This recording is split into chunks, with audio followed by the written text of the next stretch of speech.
Which company has completion on the way, and what company has 16 wells in the works, and whose company has success at 11,500 feet? All this and more when we come back.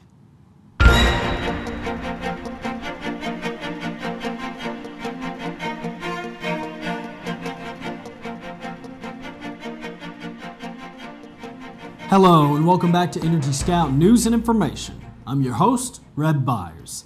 Today's segment focuses on drilling within the energy industry. And breaking news yesterday, Houston-based Pride revealed that Seadrill had taken a stake of almost 10% within the company. Earlier today, Seadrill had wanted to hold talks with Pride on potential strategic benefits for both parties of a transaction between the two companies in an effort to work side by side.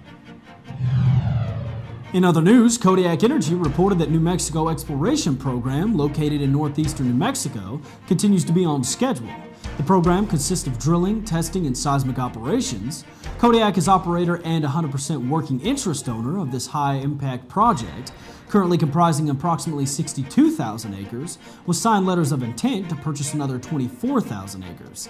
To date, the 3 wells have been drilled, cased, and the completion program underway. Now let's take a further look at other news in the energy industry.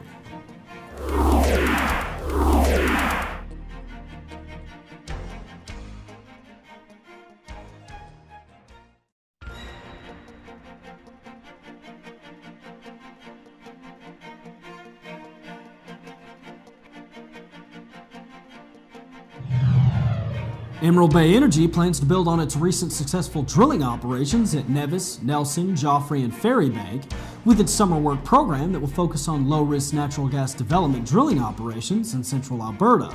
The work is expected to begin in May with plans to drill and operate 16 wells. It is anticipated that these wells will be completed by the end of August. Odyssey Petroleum Corporation reports that Jaycock's number 1 well has been successfully drilled to 11,500 feet and logged in the Pelhatchee field. Evaluation logs ran by Baker Hughes indicated numerous oil sands, primarily in the Cretaceous age formations from 9,000 feet, subsurface to a total depth of 11,500 feet. It's time once again for our market numbers, but first let's take a look at this week's rig counts. The world rig count is up and holding at 4,560 rigs. The United States rig count is also up 9 rigs to 2,041 rigs. In fuel this week, diesel is averaging at $4.14 and regular is averaging at $3.50. And now, let's take a quick look at our people on the move.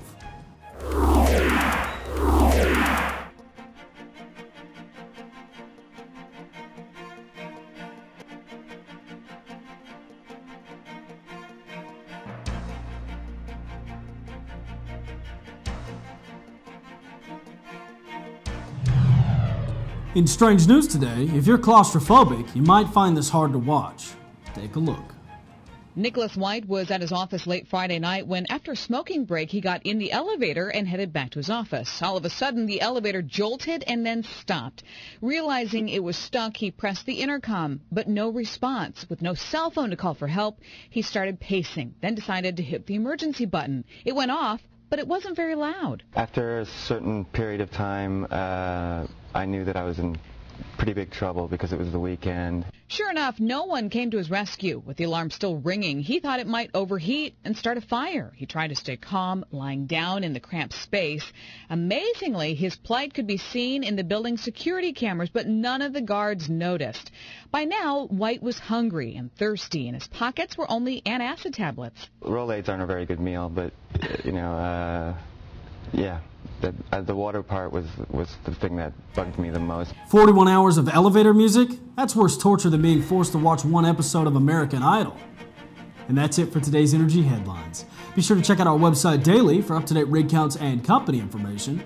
And remember, if you would like to submit your energy news, be sure to contact us at EnergyScout.com. Don't forget to stay tuned with us tomorrow, where we will take a look at well servicing within the energy industry. For EnergyScout News and Information, I'm your host, Red Byers.